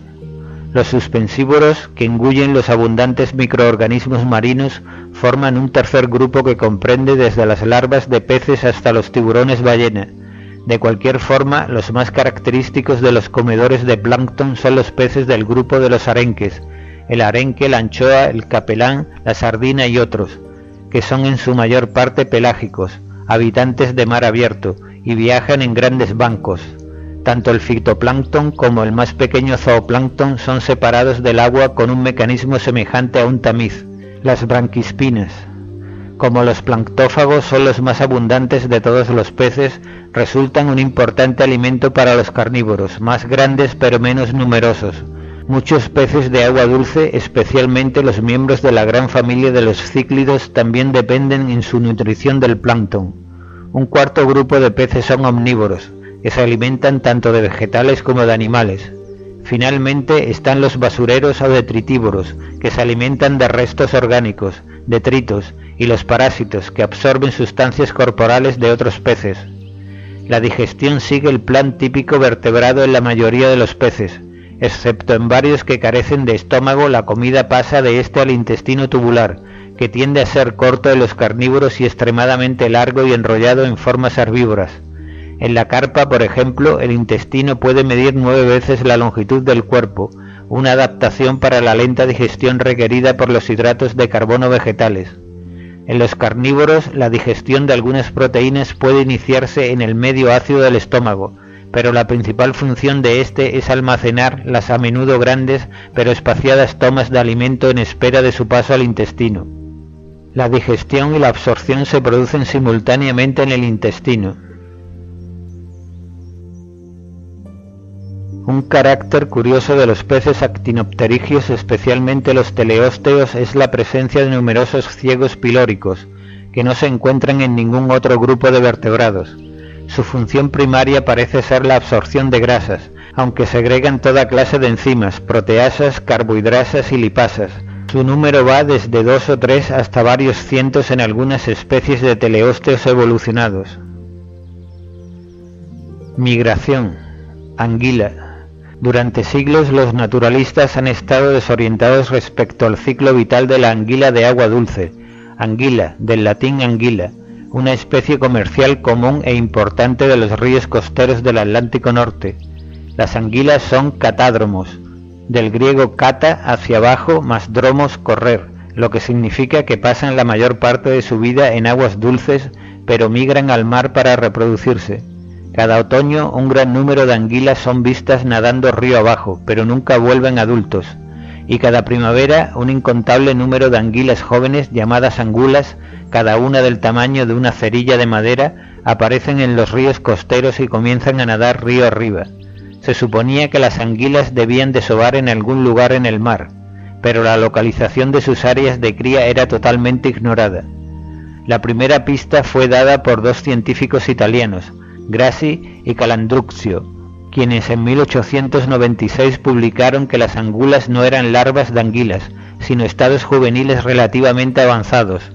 Asimismo descubrieron que las verdaderas larvas eran diminutas criaturas con forma de hoja y completamente transparentes que no presentan ninguna semejanza con los estados adultos. Los naturalistas antiguos, que nunca sospecharon su verdadera identidad, las llamaron leptocéfalos, del griego leptos, delgado, más kefale, cabeza. En 1905, Johann Schmidt, subvencionado por el gobierno danés, comenzó un estudio sistemático de la biología de la anguila, que continuó hasta su muerte en 1933. Con la cooperación de capitanes de barcos mercantes que cruzaban el Atlántico regularmente, fueron capturados miles de leptocéfalos de diferentes áreas del Atlántico con redes de plancton que Schmidt les suministraba. Anotando en qué lugar del océano eran capturados los distintos estados de desarrollo, Schmidt y sus colegas reconstruyeron la migración hasta las áreas de puesta. Cuando las anguilas adultas abandonan los ríos costeros de Europa y Norteamérica, nadan continuamente a gran profundidad durante 1 a 2 meses hasta que alcanzan el mar de los Sargazos, una vasta extensión de océano tropical al sudoeste de las Bermudas. Allí, a profundidades de 300 metros o más, las anguilas desovan y mueren.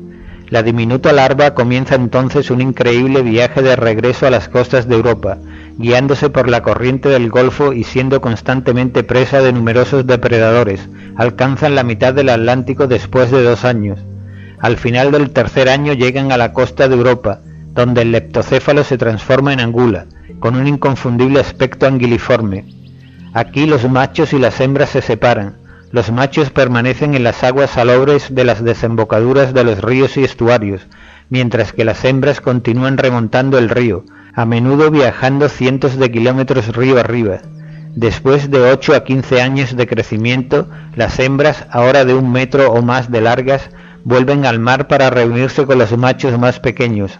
Ambos vuelven a las áreas de apareamiento primitivas, a miles de kilómetros, para completar el ciclo vital.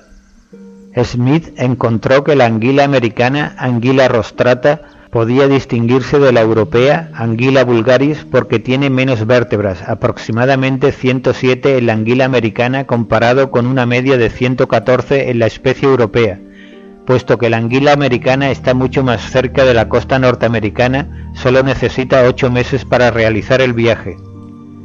Recientes análisis con electroforesis enzimáticas de las larvas de anguila han confirmado no solamente la existencia de dos especies distintas, europea y americana, sino la presunción de Smith de que las anguilas europeas y americanas realizan la puesta en áreas parcialmente solapadas en el mar de los Sargazos. Vuelta a casa del salmón. El ciclo vital del salmón es casi tan interesante como el de la anguila y ciertamente ha recibido mucha más atención popular. Los salmones son anádromos, esto es, pasan su vida adulta en el mar, pero vuelven al agua dulce para desovar. El salmón del Atlántico, Salmo salar, y el salmón del Pacífico, 6 especies del género Oncorhynchus, realizan esta migración, pero hay importantes diferencias entre las 7 especies. El salmón del Atlántico, así como su pariente cercano la trucha arcoíris, realiza un viaje río arriba para la puesta año tras año. Las 6 especies del salmón del Pacífico, king, sockeye, silver, humpback, chum y Japanese masu, hacen cada una un único viaje para la puesta, después del cual mueren. El instinto de orientación virtualmente infalible de las especies del Pacífico es proverbial. Después de la migración río abajo en estado de murgón, un salmón sockeye recorre muchos cientos de millas a través del Pacífico durante 4 años, aumentando de peso de 2 a 5 kilogramos. Entonces vuelve irremisiblemente a desovar en las cabeceras de los ríos de sus padres. Suelen ocurrir algunos extravíos, lo que es un importante medio de aumentar el flujo genético y la colonización de nuevos ríos. Experimentos de Hassler y otros han demostrado que el regreso del salmón río arriba está guiado por el olor característico del río de sus padres. Cuando los salmones alcanzan los lechos de fresa de sus padres, donde ellos mismos nacieron, se aparean y mueren. En la siguiente primavera, los alevines se transformarán en murgones antes o durante su migración río abajo. Es entonces cuando adquieren la impronta del olor distintivo de la corriente, que parece ser un mosaico de compuestos liberados por la vegetación característica y el suelo del lecho del río parental. También parece que adquieren la impronta de olor de las distintas corrientes que atraviesan al migrar río abajo, y que utilizan estos olores en secuencia inversa como un mapa durante el viaje río arriba cuando son adultos. ¿Cómo encuentra el salmón su camino hasta la boca del río desde el mar abierto? El salmón se aparta cientos de kilómetros de la costa, demasiado lejos como para ser capaces de detectar el olor del río familiar. Experimentos recientes sugieren que algunos peces migradores, como algunas aves, se guían por la posición del sol. Sin embargo, se han observado salmones en migración trasladándose en días nublados o por la noche, lo que indica que la orientación solar, si es que se utiliza, no es el único recurso de los salmones. Los peces, de nuevo también como las aves, son capaces de detectar y orientarse por el campo magnético terrestre. Finalmente, otros biólogos opinan que el salmón no necesita especiales aptitudes para la navegación, sino que utiliza las corrientes oceánicas, gradientes de temperatura y disponibilidad de alimento para alcanzar el área costera donde se encuentra su río. A partir de aquí se orientaría por el mapa de olor adquirido por impronta, realizando los giros adecuados en cada bifurcación fluvial hasta alcanzar su arroyo natal.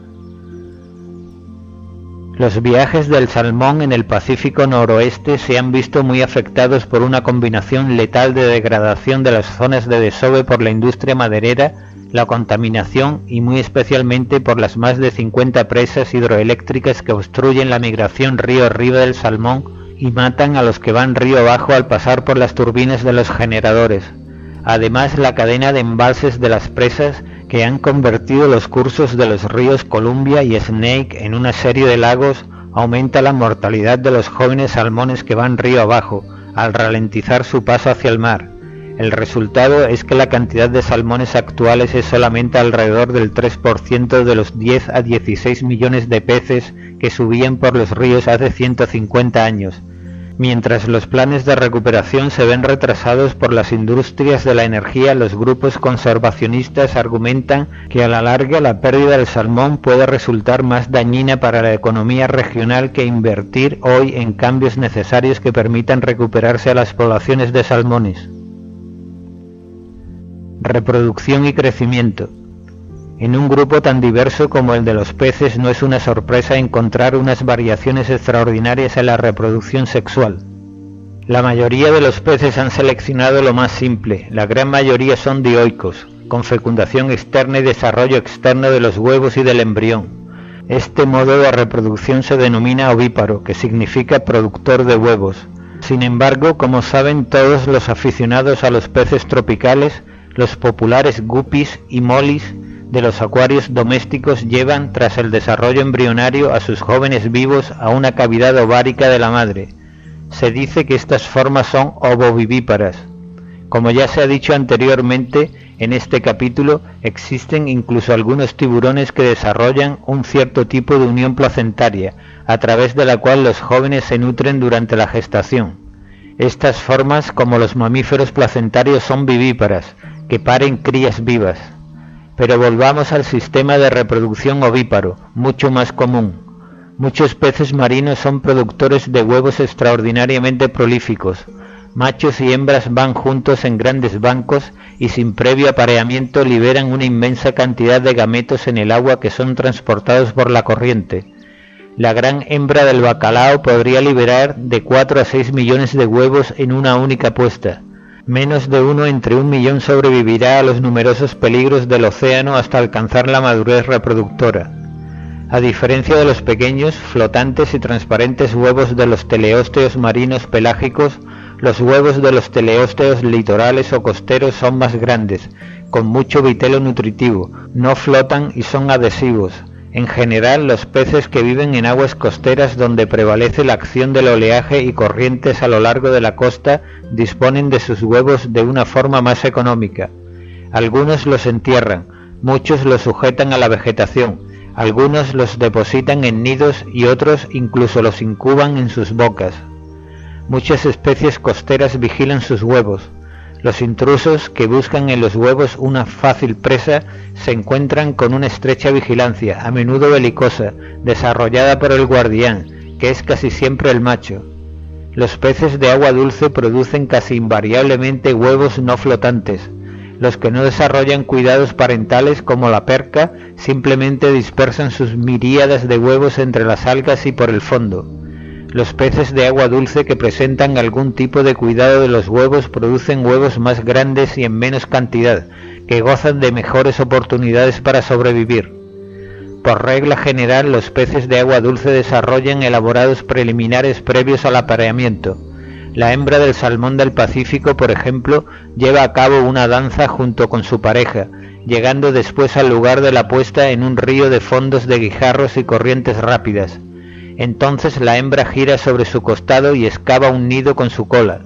A medida que la hembra deposita los huevos, estos son fecundados por el macho. Una vez que la hembra los cubre con grava, el pez exhausto muere y es arrastrado río abajo. Poco después de que los huevos de las especies ovíparas sean fecundados y depositados, absorben agua y se endurecen. Sigue la segmentación y se forma el blastodermo, disponiéndose a caballo de una masa relativamente grande de vitelo nutritivo.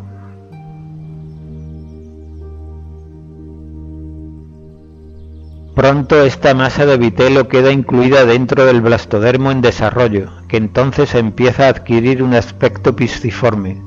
El pez sale como una larva que puede ser muy diferente en apariencia del adulto. Los ojos y la musculatura segmentada, miotomos, están bien formados, pero lo más conspicuo es la masa de vitelo globular semitransparente, tan grande que el movimiento de la larva es casi imposible. Hasta que el vitelo es totalmente reabsorbido y la boca y el tracto digestivo están formados, la larva no empieza a buscar sus propios alimentos. Después de un periodo de crecimiento, la larva sufre una metamorfosis, especialmente llamativa en muchas especies marinas como la anguila de agua dulce descrita anteriormente. La forma del cuerpo se recompone, Las aletas y la coloración cambian y el animal alcanza el estado juvenil con la inconfundible estructura corporal de su especie. El crecimiento depende de la temperatura. Consecuentemente, un pez que viva en regiones templadas crece rápidamente en verano cuando la temperatura es alta y la comida abundante, pero casi detiene su crecimiento en invierno. El crecimiento estacional queda reflejado en los anillos anuales de las escamas, un carácter distintivo importante para los biólogos marinos que deseen determinar la edad de un pez. A diferencia de las aves y los mamíferos que alcanzan un tamaño de adulto definitivo, la mayoría de los peces continúan creciendo durante toda su vida después de alcanzar la madurez reproductora. Esto es posible porque su medio es tan denso que compensa el empuje de la gravedad. Es también probablemente una ventaja selectiva para las especies, ya que cuanto más grande es el pez, más gametos producirá y más grande será su contribución a las generaciones futuras. Clasificación de los peces actuales. Esta clasificación linneana sigue en su mayor parte la de Nelson, en 1994. Las probables relaciones de estos grupos tradicionales junto con los tres principales grupos extintos se muestran en forma de cladograma en la figura 27.2. Se han propuesto otros esquemas de clasificación. La increíble dificultad para establecer relación entre el gran número de especies vivientes y un vasto número de fósiles de diferentes épocas es razón suficiente para que la clasificación de los peces haya estado y siga estando sometida a continuos cambios. Filo cordados, subfilo vertebrados, superclase agnatos, del griego a, sin, más natos, mandíbulas, ciclóstomos, sin mandíbulas, esqueleto cartilaginoso, faltan las aletas ventrales, 1 o 2 canales semicirculares, notocorda persistente. Clase Mixines, del griego mixa, viscosidad, los mixines, boca terminal con 4 pares de tentáculos, falta el embudo bucal, saco nasal con conducto a la faringe, de 5 a 15 pares de bolsas branquiales, algunas especies hermafroditas, ejemplos Mixine y Bedelostoma. Clase Cefalospidomorfos, del griego kefale, cabeza, más áspidos, escudo, más morfe, forma. Petromizontes, las lampreas, boca suctora con dientes córneos, saco nasal no conectado con la boca, 7 pares de bolsas branquiales. Ejemplos Petromizón y Lampetra. Superclase Natostomados, del griego natos, mandíbula, más estoma, boca, con mandíbulas patentes, generalmente aletas pares, 3 pares de canales semicirculares, notocorda persistente o reemplazada por centros vertebrales. Clase Chondrictios, del griego chondros, cartílago, más ictis, pez, peces cartilaginosos, esqueleto cartilaginoso, dientes no fusionados a las mandíbulas, sin vejiga natatoria, intestino con válvula espiral. Subclase elasmobranquios, del griego elasmos, placa de metal, más branquia, branquias, tiburones, rayas y torpedos, escamas placoideas, dentículos dérmicos o sin escamas, de 5 a 7 pares de arcos branquiales y branquias con hendiduras separadas a lo largo de la faringe, ejemplos Squalus y Raja. Subclase holocéfalos, del griego holos, entero, más kefale, cabeza. Las quimeras, hendiduras branquiales cubiertas con un opérculo, mandíbulas con placas dentales, abertura nasal simple, sin escamas, órganos accesorios para la cópula en los machos, línea lateral en surco abierto, ejemplos quimera e hidrolagus. Clase Osteictios, del griego osteon, hueso, más ictis, pez. Teleóstomos, los peces óseos. Cuerpo primitivamente fusiforme, pero modificado de forma variada, esqueleto mayoritariamente osificado, aberturas branquiales simples en cada lado, cubiertas con un opérculo, generalmente vejiga natatoria o pulmones. Subclase Actinopterigios, del griego actis, radio, más pterix, aleta, ala, peces de aletas con radios, aletas pares soportadas por espinas dérmicas y sin porciones basales lobuladas, sacos nasales solo abiertos al exterior, ejemplos salmo y perca. Subclase Sarcopterigios, del griego sarcos, carne, más pterix, aleta, ala, peces de aletas lobuladas, Cuerpos pesados, aletas pares con esqueleto y musculatura de tipo tetrápodo, lóbulos musculares en la base de la aleta anal y la segunda dorsal, cola dificerca, intestino con válvula espiral. Ejemplos: Latimeria, el celacanto, Neoceratodus, Protopterus, Lepidosiren. Peces pulmonados. Resumen: los peces son vertebrados acuáticos poiquilotermos con respiración branquial y con aletas. Son los vertebrados más antiguos, habiéndose originado a partir de un cordado antecesor desconocido en el Cámbrico o posiblemente antes. Hay 4 clases de peces. Los más primitivos son los mixines, clase Mixines, y las lampreas, clase Cephalaspidomorphos, sin mandíbulas, grupos vestigiales con cuerpo anguiliforme, sin aletas pares, esqueleto cartilaginoso, aunque sus ancestros, los ostracodermos, tenían esqueletos óseos, una notocorda que persiste a lo largo de la vida y una boca en forma de disco adaptada para chupar o morder. El resto de los vertebrados tienen mandíbulas, un paso decisivo en la evolución de los vertebrados. Los miembros de la clase Chondrictios, tiburones, rayas, torpedos y quimeras son un grupo de gran éxito evolutivo, que tienen esqueleto cartilaginoso, característica regresiva, aletas pares, excelente equipamiento sensorial y característicos hábitos depredadores. La 4ª clase de peces son los peces óseos, clase Osteichthyos, que pueden subdividirse en 2 troncos filogenéticos. Uno de ellos es un grupo relicto, los peces de aletas lobuladas, subclase Sarcopterigios, representado por el celacanto y los peces pulmonados. La segunda son los peces de aletas con radios espinosos, subclase Actinopterigios, un inmenso grupo moderno que comprende casi todas las especies de peces marinos y de agua dulce más conocidos. Los peces óseos modernos, peces teleósteos, se han diversificado en cerca de 24.600 especies, que presentan una enorme cantidad de adaptaciones en la forma del cuerpo, el comportamiento y las preferencias ecológicas.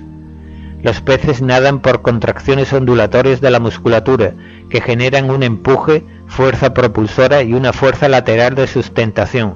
Los peces flexibles ondulan la totalidad del cuerpo, pero en los nadadores más rápidos las ondulaciones están limitadas a la región caudal o solamente a la aleta caudal.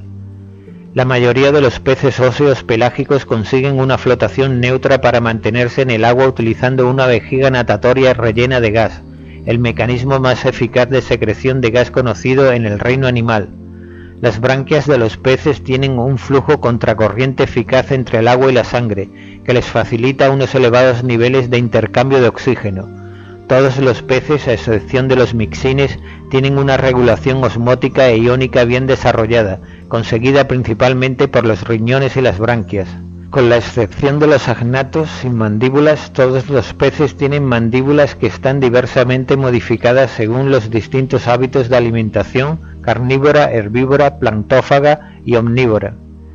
La mayoría de los peces son, hasta un cierto punto, migradores, y algunos, como las anguilas de agua dulce y el salmón anádromo, hacen migraciones notables de gran amplitud y precisión. Los peces muestran una variedad extraordinaria de estrategias para la reproducción sexual. La mayoría son ovíparos, aunque los ovovivíparos y vivíparos tampoco son raros. La estrategia reproductora puede ser o bien producir un gran número de gametos y huevos con baja supervivencia, muchos peces marinos, o poner pocos huevos con muchos cuidados por parte de los padres para una mayor supervivencia, peces de agua dulce.